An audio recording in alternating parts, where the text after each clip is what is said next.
Estimado público presentes en esta sala de justicia, escuchen con atención la narración de los hechos acontecidos en la fecha actual. En este recinto sagrado de la ley, donde el orden y la rectitud deben prevalecer sobre la astucia y el engaño, se presenta un caso de naturaleza singular. Bajo la dirección del señor Sergio Peña y con la presencia del Ejecutivo Jesús Alvariño, nos disponemos a relatar la crónica de una audiencia pública donde el tremendo juez de la tremenda corte se dispone a resolver un tremendo caso. Todo comenzó una mañana cuando el señor juez hizo su entrada al tribunal. Al ver al secretario, el magistrado manifestó sentir un tremendo dolor de cabeza. El secretario, con esa curiosidad que a veces roza la imprudencia, se atrevió a preguntar si aquel malestar no procedería más bien del estómago. El juez, ofendido por la sugerencia, replicó con firmeza preguntando si acaso el secretario pensaba que él tenía el estómago donde debía tener los sesos. El secretario intentó explicar que un dolor de cabeza bien podía ser el resultado de algo indebido ingerido previamente, pero el juez, sin aceptar disculpas tardías, le impuso una multa de 20 pesos y ordenó proceder con el caso del día. El secretario informó que los señores Don Félix y Patagonio acusaban a un cieguito de haberse apoderado de un billete de $100. Al escuchar esto, el juez mostró extrañeza y preguntó de inmediato si el nombre de Tres Patines figuraba en el acta. El secretario respondió que no lo veía por ninguna parte, mencionando únicamente a Toribia Mercado como testigo y a don Félix Amargo como el propietario del dinero. Ante tal situación, el juez ordenó llamar a todos los implicados en lo que él denominó un amarguicidio. Hicieron su entrada Ángela Toribia Mercado y Patagonio Tucumán Iván Doñal. Este último, con un ánimo peculiar, declamó un verso sugiriendo que quien quisiera hacerse millonario debía cobrar multas por nada, tal como lo hacía el señor juez. El magistrado, lejos de divertirse con la rima, le impuso una multa de 250 pesos y ordenó continuar con el llamado. Apareció entonces don Félix Amargo, quien se presentó con tarjetas que lo describían como bromista, jugador, pendenciero, mujeriego y vendedor de cacahuates pelados y decentes. El juez, asombrado por tal presentación, le impuso 100 pesos de multa y exigió silencio absoluto.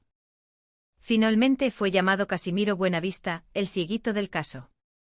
Por orden del juez, la policía lo ayudó a entrar a la sala.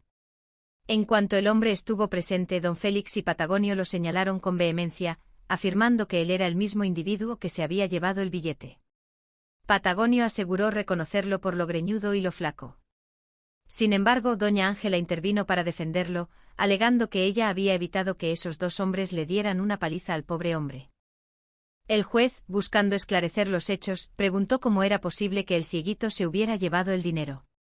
Patagonio explicó que el gallego, es decir, don Félix, había puesto el billete en el suelo y que el ciego, al pasar, se lo había clavado. Ante la pregunta de por qué el billete estaba en el suelo, Patagonio respondió que era para que se secara, afirmación que Ángela calificó de mentira. Ella denunció que esos dos señores se dedicaban a molestar a los transeúntes en el parque con estupideces, tirándoles papeles mojados y haciendo apuestas para robar a los incautos.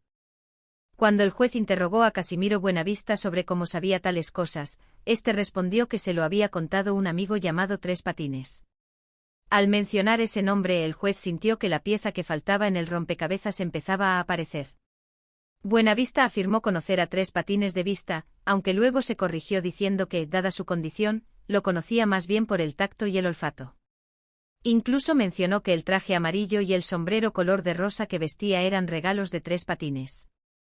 El juez, observándolo bien, le aclaró que tanto el traje como el sombrero eran de color negro, a lo que el hombre respondió que sus sentidos no le permitían definir los colores con exactitud.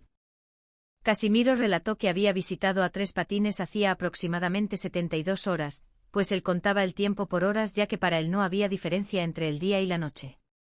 Según su relato, Tres Patines le había contado un suceso ocurrido en el parque. En aquel entonces don Félix y Patagonio se encontraban aburridos y buscaban una forma de divertirse a costa de la gente. Don Félix propuso atar un billete de $20 con un hilo, dejarlo en el suelo y tirar de él cuando alguien intentara recogerlo. En ese momento de la historia apareció un tercer personaje en el parque, quien cuestionó la moralidad de tal broma, calificándola de criminal pues podía jugar con la necesidad de una persona humilde. Don Félix, desafiante, retó al recién llegado a un juego de su propia invención. El desafío consistía en que uno de ellos debía sostener un cerillo encendido mientras el otro disparaba un revólver para apagar la llama de un balazo. Si el tirador fallaba o si el que sostenía el cerillo se arrepentía por miedo, perdían la apuesta.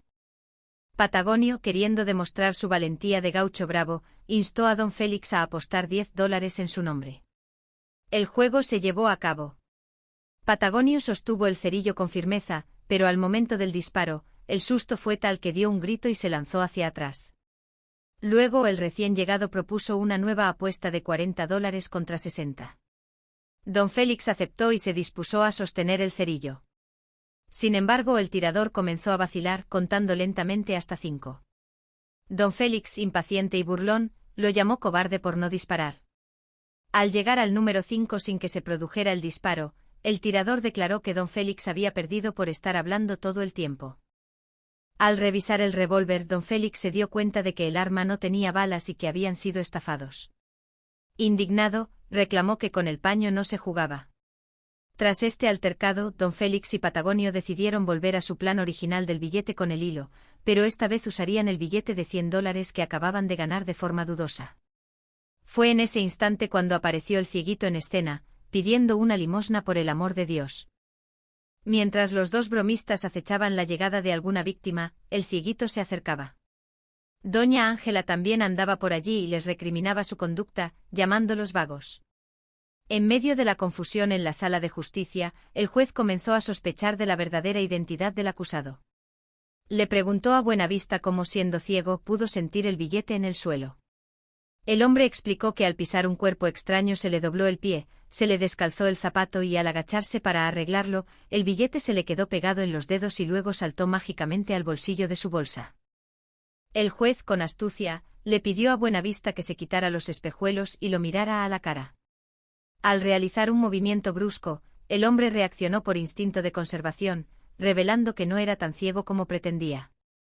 El magistrado, habiendo descubierto la verdad detrás del disfraz, procedió a dictar la sentencia definitiva. Sentenció que don Félix y Patagonio debían pagar 1.000 pesos de multa por malvados y por pillos, al haber intentado engañar a otros con sus juegos de azar y sus bromas pesadas. Pero la revelación final fue para el supuesto cieguito.